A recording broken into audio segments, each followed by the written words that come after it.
देखिए बच्चों, रिफ्लेक्शन के रिगार्डिंग अपनी सोच को थोड़ा सा आप डेवलप कीजिए। जैसा मैं आपको बता रहा हूँ, एक्चुअल में हम अपने आसपास की दुनिया को जो देख पा रहे हैं ना, just because of reflection of light. मेरी बात पे गौर कीजिएगा जो मैं बोल रहा हूँ। Just because of reflection of light हम लोग अपने आसपास की दुनिया को, आसपास के ऑब्जेक्ट्स को देख पाते हैं। ये बात इसमें कोई दो राय नहीं है कि लाइट एक इलेक्ट्रोमैग्नेटिक वेव है, और इलेक्ट्रोमैग्नेटिक वेव के मैंने आपको 6 to 7 जो लास्ट टाइम मैंने आपको नाम भी बताए होंगे कि किस तरह से क्या उसका मीनिंग होता है। लाइट क्या है? लाइट एक सोर्स ऑफ एनर्जी ही तो है।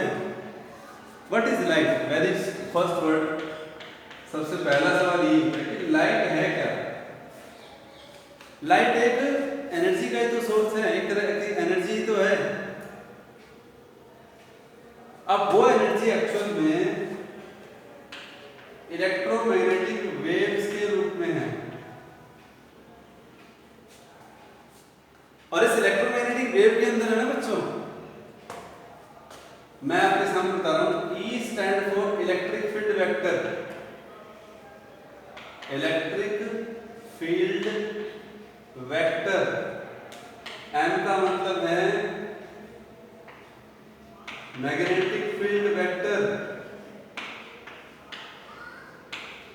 और आपको जानकर ये हैरानी होगी, हैरानी तो होगी क्योंकि फर्स्ट टाइम पढ़ रहे हो आप, कि इलेक्ट्रिक फील्ड वेक्टर को लाइट वेक्टर कहते हैं। यानी कि जो विजिबल पोर्शन है EM वेव्स का, उस विजिबल पोर्शन की वजह कौन है? इलेक्ट्रिक फील्ड वेक्टर है। उस विजिबल पोर्शन की वजह है इलेक्ट्रिक फील्ड वेक्टर। तो कई बार ऑब्जेक्टिव में क्वेश्चन पूछ लेते हैं, which of the following is a light vector, या which of the following represent the light, source of light. तो आप कह सकते हो कि electric field vector, magnetic field vector. तो इलेक्ट्रिक फील्ड वेक्टर आपके सामने राइट चॉइस होगा अगर ऑप्शन में आपको गिवन है। दूसरी बात ये कि आज हमारा जो पहला प्रोसेस है वो है रिफ्लेक्शन ऑफ लाइट के बारे में।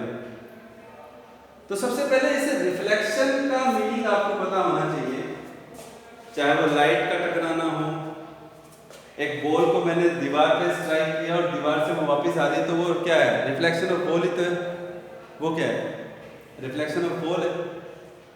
एक फुटबॉल या बास्केटबॉल को जब हम लोग अर्थ के ऊपर उसकी पंपिंग करते हैं तो वो क्या है? फोर्स लगाया बॉल ऊपर, फोर्स लगाया बॉल ऊपर, तो वो क्या है? बॉल टकरा करके वापस ही तो आ रही है। तो रिफ्लेक्शन का मीनिंग क्या है? किसी ऑब्जेक्ट का दूसरे सरफेस से टकरा करके वापस आना, रिफ्लेक्शन कहलाता है। अब जैसे कि बात यहाँ पे लाइट की है, तो स्वाभाविक है लाइट के साथ ऐसा होगा, क्योंकि रिफ्लेक्शन तो किसी भी ऑब्जेक्ट के साथ हो सकता है ना। हमारा फोकस तो लाइट पे है, इसमें कोई दो राय नहीं है। तो रिफ्लेक्शन ऑफ लाइट की डेफिनेशन क्या बनेगी? सबसे पहले आगे तो समझेंगे, फिर हम आगे बढ़ेंगे कि it is the process in which it is a process in which light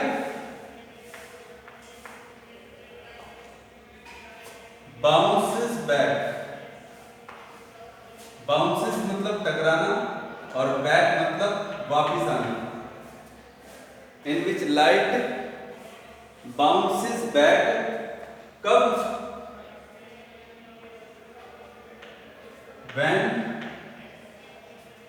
when it falls on a surface,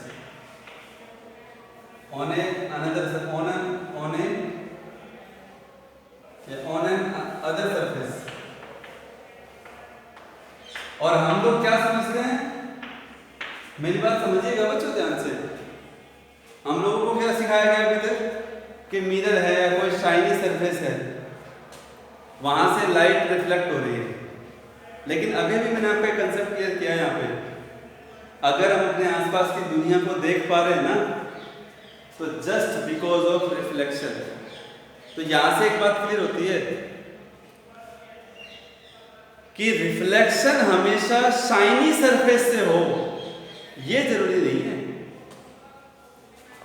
actual में हर ऑब्जेक्ट लाइट को रिफ्लेक्ट करता है,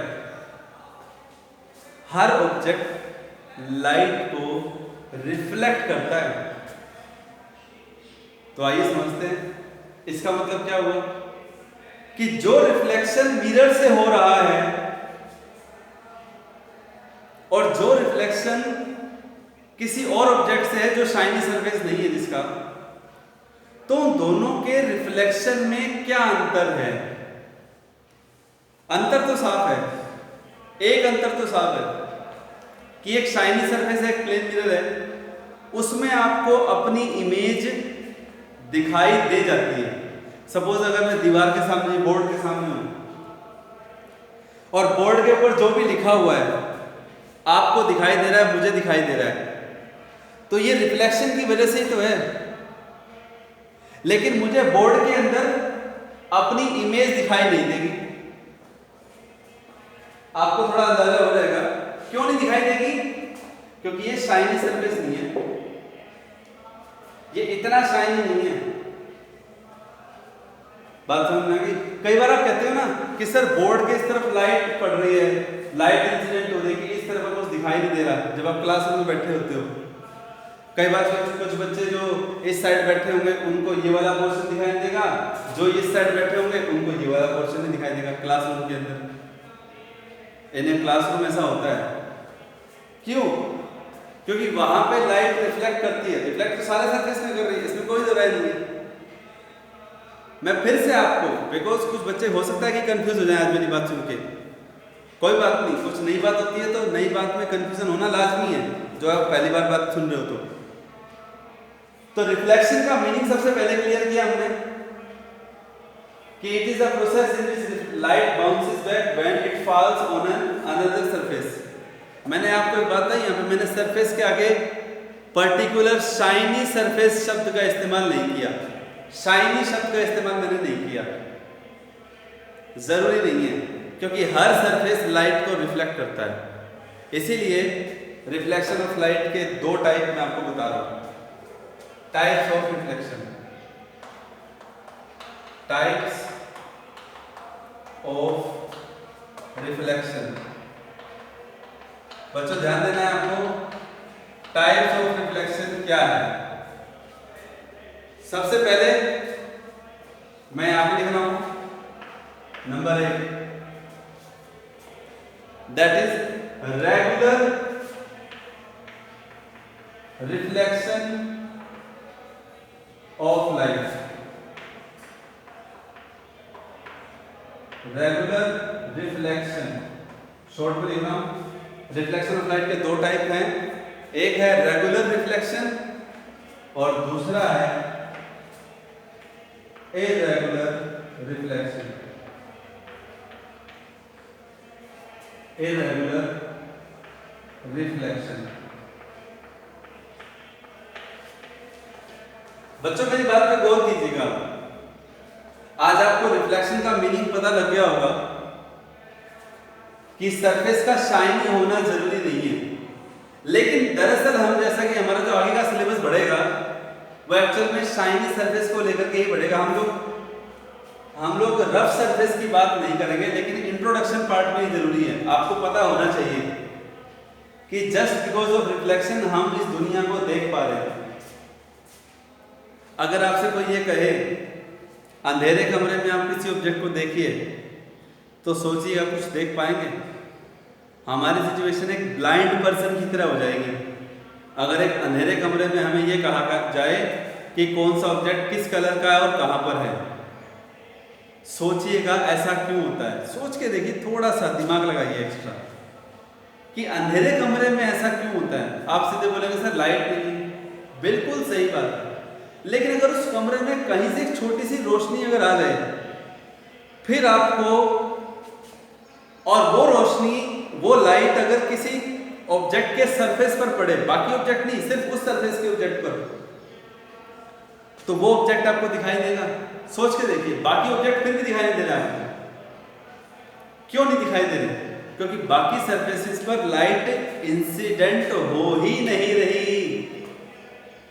इसका मतलब क्या हुआ कि जिस ऑब्जेक्ट के सरफेस पे लाइट इंसिडेंट हो रही है, इसका मतलब क्या है कि वहां से लाइट रिफ्लेक्ट हुई है और तब वो आपको ऑब्जेक्ट दिखाई दे रहा है। ट्राई टू अंडरस्टैंड बच्चों कि रिफ्लेक्शन हर जगह है। रिफ्लेक्शन है तो हम लोग देख पा रहे हैं किसी भी ऑब्जेक्ट को। ध्यान रखिएगा इस बात का, रेगुलर रिफ्लेक्शन और इररेगुलर रिफ्लेक्शन, बस यही दो अंतर हैं, यही दो पॉइंट है जो इस बात को डिफरेंशिएट करते हैं कि जो रिफ्लेक्शन हमें मिरर से दिख रहा है वो रेगुलर रिफ्लेक्शन है, और जो रिफ्लेक्शन हमें रफ सरफेस से दिख रहा है, वो जिसमें हमें अपनी इमेज दिखाई नहीं देती, वो इररेगुलर रिफ्लेक्शन है। ठीक है? तो रेगुलर रिफ्लेक्शन कैसे होता है बताओ। देखो, रेगुलर रिफ्लेक्शन होता है शाइनी सरफेस से, शाइनी सरफेस, और रफ सरफेस से होने वाले रिफ्लेक्शन को इररेगुलर रिफ्लेक्शन कहते हैं।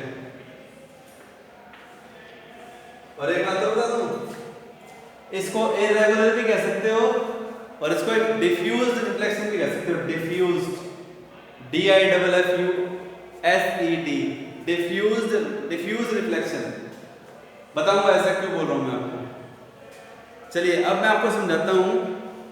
रिफ्लेक्शन का मीनिंग सबसे पहले क्लियर होना चाहिए था।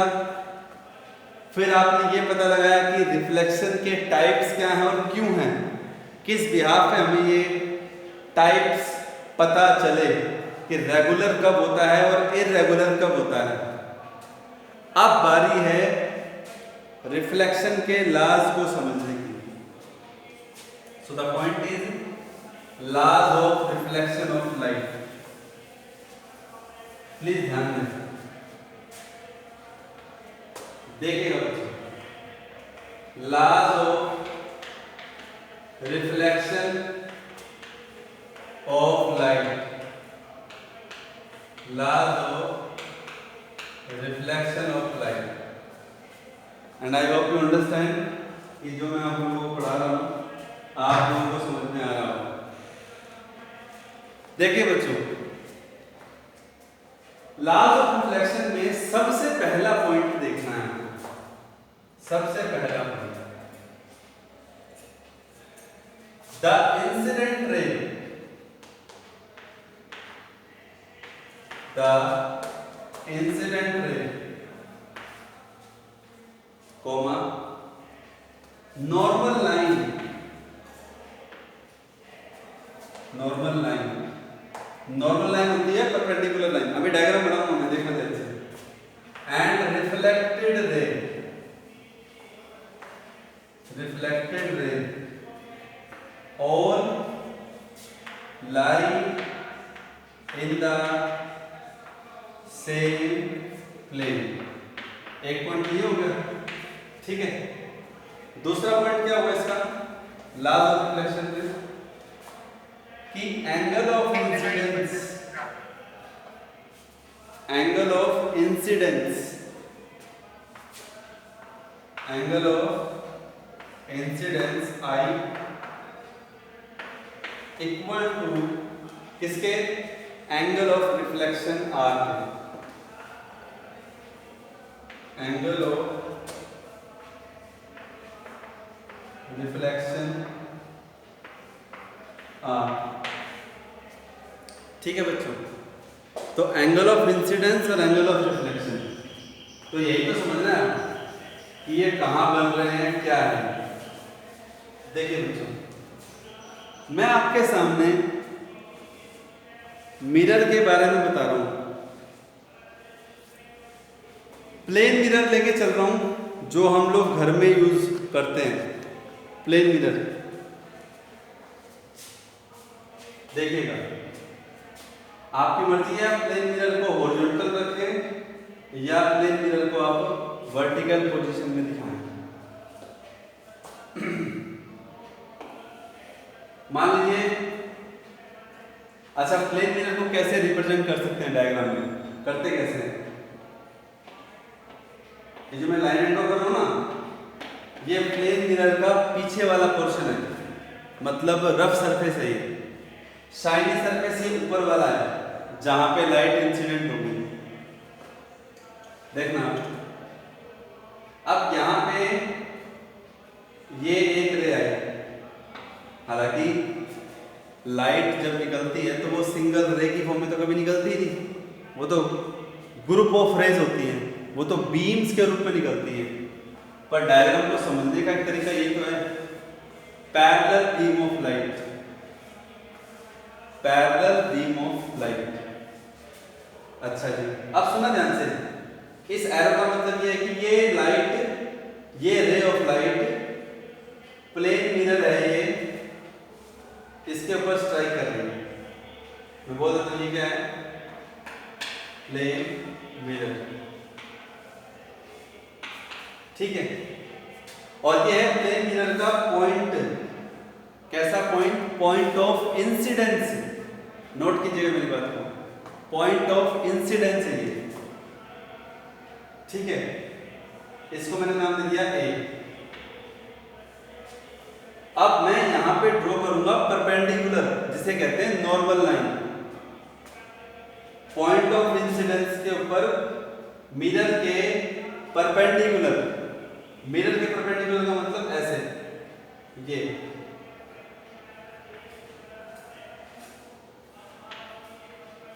इस लाइन का नाम है नॉर्मल लाइन, N1 N2, ठीक है। जो रे इंसिडेंट हो रही है उसको नाम दे सकते हो आप OA, ठीक है। सबके नाम आपको लिखने भी हैं, बताने भी हैं। तो OA क्या है, इंसिडेंट रे। अब ये इंसिडेंट है तो किसी ना किसी सोर्स ऑफ लाइट से तो आ रही होगी, वो हमने शो करने की जरूरत नहीं है, बस हमें देते हैं इंसिडेंट रे। अच्छा, N1 N2 क्या है, N1 N2 है नॉर्मल लाइन, ठीक है। उसके बाद देखो, अब नॉर्मल लाइन और इंसिडेंट रे के बीच का एंगल, प्लीज मेरी बात को गौर कीजिएगा। कई बच्चे एंगल ड्रॉ करने में गलती करते हैं, बहुत बेसिक से समझा रहा हूं आराम से। ये नॉर्मल लाइन और इंसिडेंट रे के बीच के इस एंगल को बोलते हैं angle I for incidence, I for incidence. कितने एंगल पर लाइट, कितने एंगल पे ये रे मिरर के ऊपर इंसिडेंट हुई, तो एंगल I क्या है,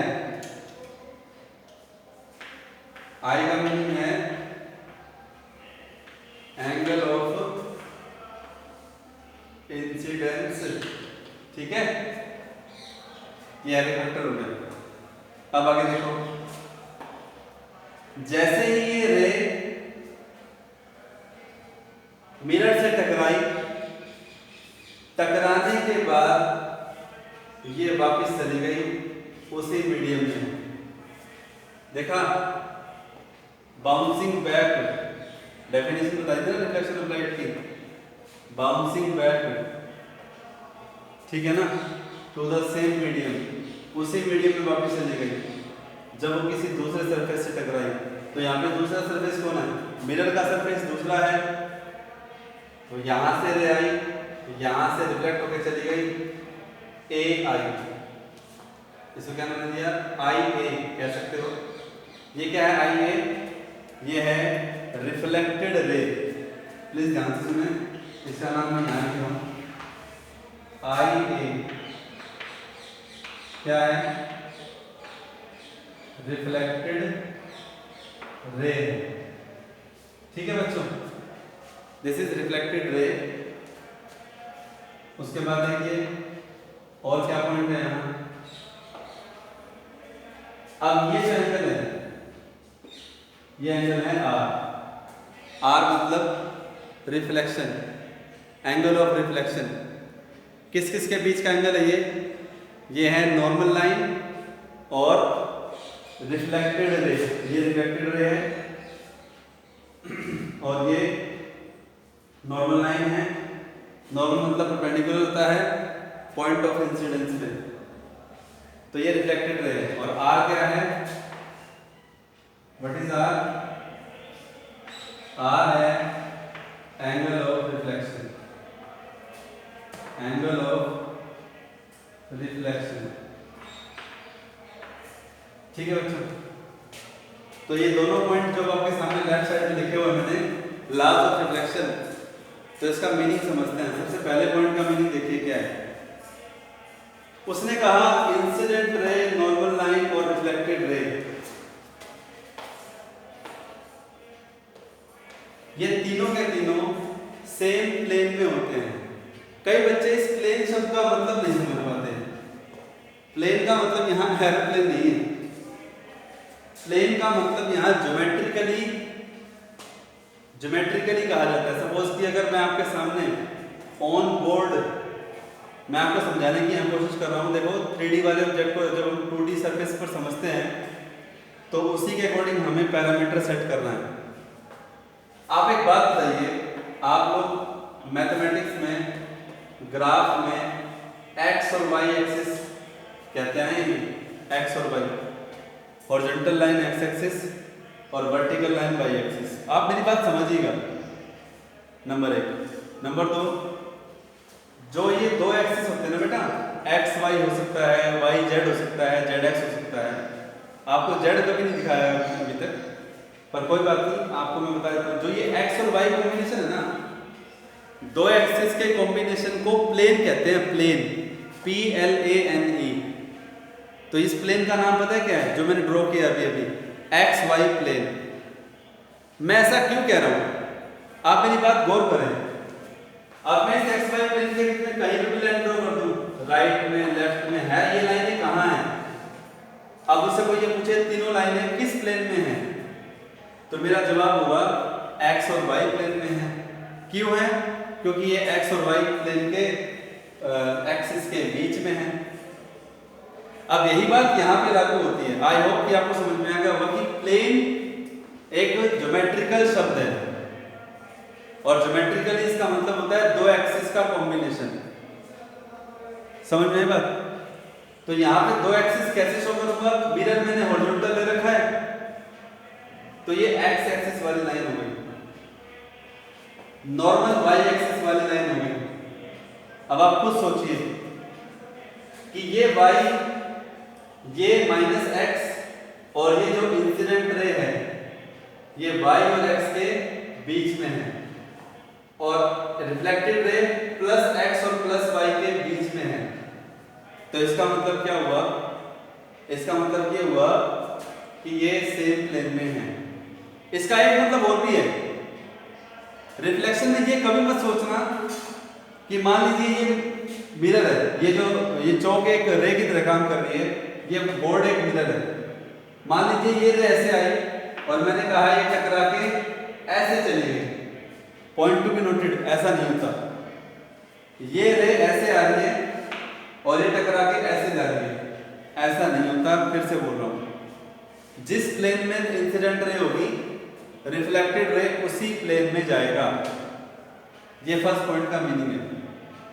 सेकंड पॉइंट कहता है, अगर फर्स्ट पॉइंट ही ज्यादा हार्ड है, कुछ नहीं है, और दूसरा एंगल। कई बच्चे इसका रट्टा मारते हैं, रट्टा नहीं मारना, मैंने आपको बता दिया प्लेन का मतलब क्या होता है।